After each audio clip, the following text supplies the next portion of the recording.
Hello everyone, welcome to the channel take easy pharmacy. तो आज के लेक्चर में हम पढ़ने वाले हैं फार्माकोलॉजी के एमसीक्यूज। ये पार्ट 2 रहने वाला है। इससे पहले हमने पार्ट फर्स्ट में कुछ एमसीक्यूज कवर किए थे। तो स्टार्ट करते हैं आज का लेक्चर। सो फर्स्ट एमसीक्यू क्या कहता है, मोर्फिन एक्ट्स ऑन। मोर्फिन किस पे एक्ट करता है? ए पेरिफेरल नर्व्स पे, बी ओपियोइड रिसेप्टर पे, सी हिस्टामिन रिसेप्टर पे, या D dopamine receptor. So correct answer is answer number B. ठीक है, किस पे करता है? Opioid receptor. मोर्फिन क्या करता है? बाइंड होता है ओपियोइड रिसेप्टर से और रिलीव करता है सीवियर पेन में। जो सर्जरी के बाद जो पेन होता है वो बहुत सीवियर होता है, उसको ट्रीट करने के लिए हम मोर्फिन का इस्तेमाल करते हैं। नेक्स्ट है हमारा levodopa is use.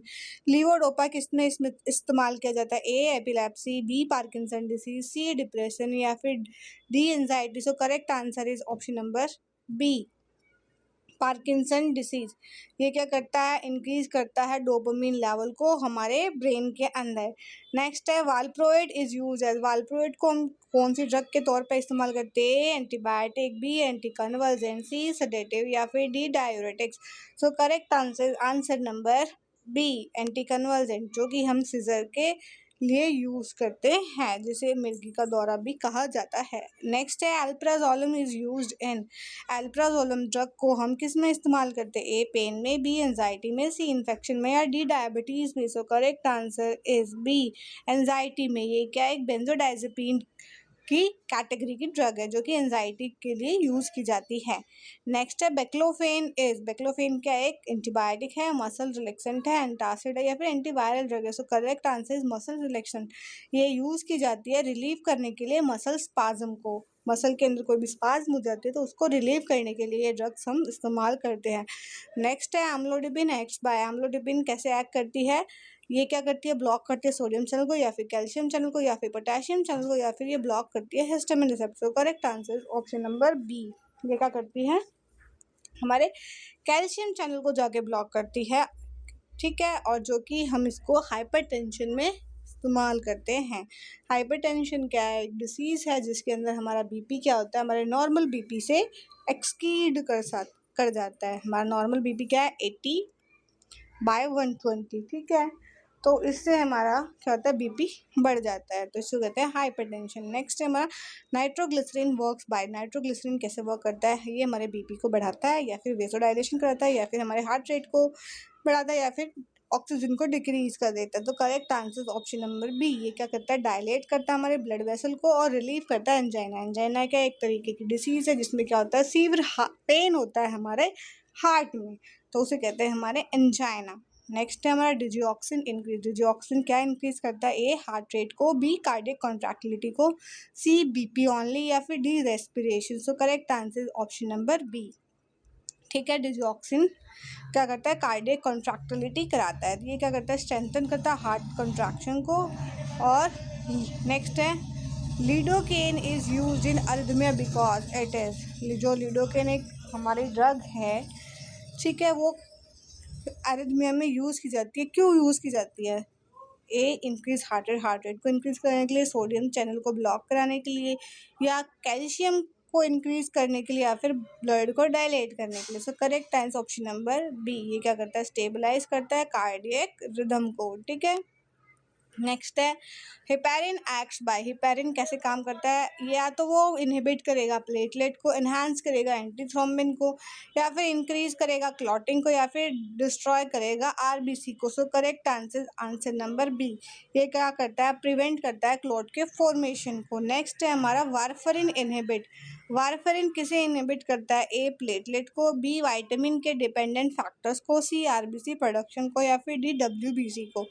So correct answer B, vitamin K dependent factor. तो ये क्या करते हैं? रिड्यूस करते हैं हमारे क्लोटिन फैक्टर की सिंथेसिस। ठीक है, नेक्स्ट है हमारा एस्पिरिन प्रिवेंट क्लॉटिंग बाय। जो हमारी एस्पिरिन ड्रग है वो क्लॉटिंग को कैसे प्रिवेंट करती है? एस्पिरिन हमारी ड्रग है नसेड कैटेगरी की।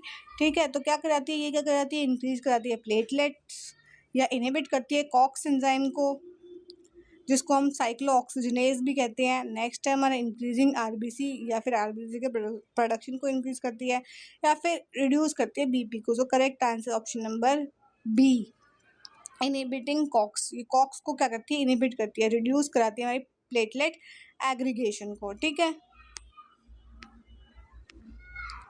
नेक्स्ट है स्ट्रेप्टोकाइनेज इज यूज्ड टू, जो स्ट्रेप्टोकाइनेज एक ड्रग है वो किस में इस्तेमाल की जाती है? तो प्रिवेंट क्लॉट में, या डिजॉल्व क्लॉट में, या इंक्रीज क्लॉट में, या फिर reduce BP. So correct answer is B. ये डिजॉल्व क्लॉट, क्लॉट को डिजॉल्व करने में इस्तेमाल की जाती है। It is a thrombolytic drug, जिसको हम एक थ्रोम्बोलाइटिक ड्रग भी कहते हैं। ये कोलेस्ट्रॉल में भी जनरली इस्तेमाल की जाती है, कोलेस्ट्रॉल को रिड्यूस करने के लिए।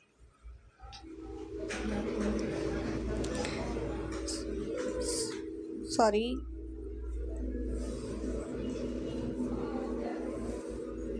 नेक्स्ट है स्टैटिन एक्ट्स बाय। स्टैटिन को हम किस तौर पे लेते हैं? ए COX, B HMG co A reductase, C DNA, या D RNA. So correct answer is B, HMG co A reductase. ये क्या करता है? रिड्यूस कराता है कोलेस्ट्रॉल सिंथेसिस को। ठीक है, नेक्स्ट एमसीक्यू है हमारा, शॉक ट्रीटमेंट इंक्लूड। तो शॉक ट्रीटमेंट क्या इंक्लूड कराता है? जो सॉरी अभी जो हमने एमसीक्यू पढ़ा था, ये स्ट्रेप्टोकाइनेज, तो स्ट्रेप्टोकाइनेज हमारा थ्रोम्बोलाइटिक ड्रग्स में ही आता है, कोलेस्ट्रॉल रिड्यूस नहीं करता। It's statin, so I have confusion, so it's statin. Next है हमारा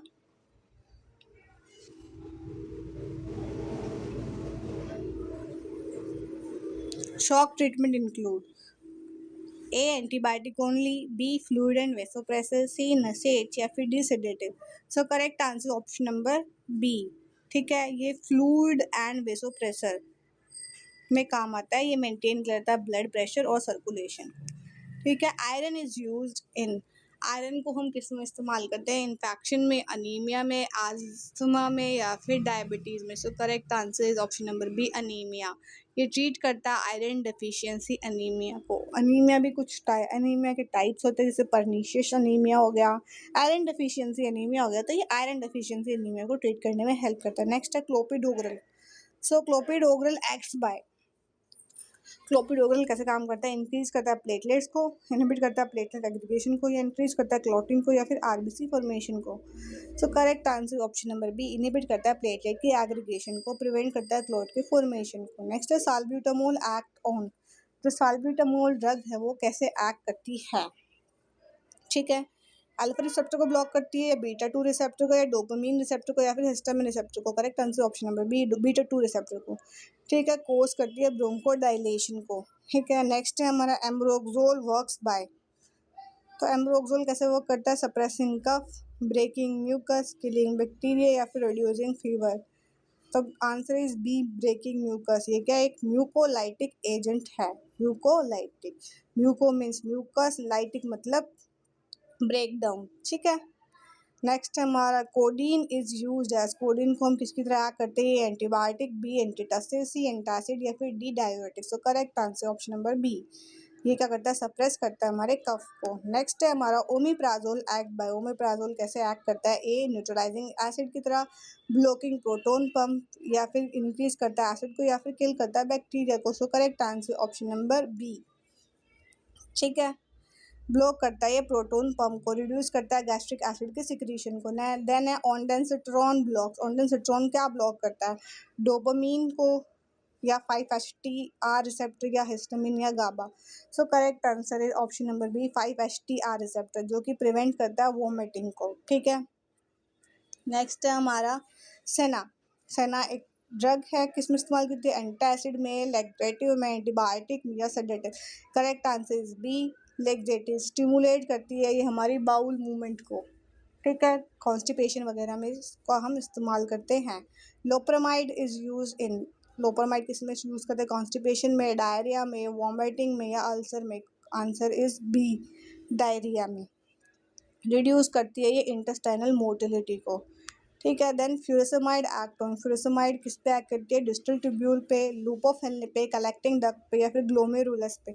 सो correct answer is B, loop of Henle पे। ये क्या एक लूप डायरेटिक है, और ये सबसे ज़्यादा हाई सीलिंग डायरेटिक्स की कैटेगरी में आती है, इनका मैक्सिमम एक्शन होता है। देन है वेसोप्रेशन इंक्रीज, यूरिन आउटपुट या वाटर रीअब्जॉर्प्शन, सोडियम लॉस या फिर BP decrease. So correct answer is B, reduce करता है यूरिन के फॉर्मेशन को। देन है इंसुलिन लोअर, इंसुलिन क्या लोअर करता है, बीपी को, ब्लड ग्लूकोज को, कोलेस्ट्रॉल को या फिर पेन को। Correct answer is B, blood glucose को, प्रमोट करता है ग्लूकोज के अपटेक को, ठीक है। देन है metformin acts by, metformin drug कैसे काम करती है, या तो वो इंक्रीज करती है इंसुलिन के सिक्रेशन को, रिड्यूस करती है ग्लूकोज के प्रोडक्शन को, या फिर इंक्रीज करती है फैट को, या इंक्रीज करती है बीपी को। करेक्ट आंसर इज बी, ठीक है। ये क्या करती है, रिड्यूस करती है ग्लूकोज के प्रोडक्शन को। ये फर्स्ट लाइन ड्रग है टाइप 2 डायबिटीज़ में। डायबिटीज़ भी दो टाइप होता है, टाइप 1 और टाइप 2, ठीक है। नेक्स्ट है हमारा thyroxine is use in, thyroxine को किस में यूज़ करते हैं, हाइपरथायरॉयडिज्म में, हाइपोथायरॉयडिज्म में, डायबिटीज़ में या फिर एज्मा में। Correct answer option number B, hypothyroidism. तो हाइपो और हाइपर में डिफरेंस क्या है, हाइपो में तो हमारा सिक्रेशन कम होता है थायरोक्सिन हार्मोन का, और हाइपर में क्या होता है, ज़्यादा होता है, तो ये डिफरेंस होता है। तो इसमें क्या है, रिप्लेस करता है डेफिशिएंट थायराइड हार्मोन को। आज का लास्ट एमसीक्यू है, प्रोपाइल थायोयूरेसिल एक्ट बाय, कैसे एक्ट करता है, इंक्रीज करता है थायराइड हार्मोन को, या फिर डिक्रीज करता है थायराइड हार्मोन को, या इंक्रीज करता है इंसुलिन को, या फिर रिड्यूस करता है बीपी को। So correct answer is B, decrease करता है थायराइड हार्मोन को। इसको हम यूज़ करते हैं हाइपोथायरॉयडिज्म। तो आज के लेक्चर में इतने ही एमसीक्यूज, नेक्स्ट लेक्चर में हम बाकी के एमसीक्यूज कवर करेंगे। आई होप आपको आज का लेक्चर समझ में आया होगा। वीडियो अच्छी लगी तो प्लीज़ लाइक शेयर सब्सक्राइब जरूर से कीजिएगा, एंड बेल आइकन को जरूर से प्रेस कीजिएगा ताकि आपको हमारी वीडियोस की नोटिफिकेशन टाइम टू टाइम मिलते रहे। And thanks for watching.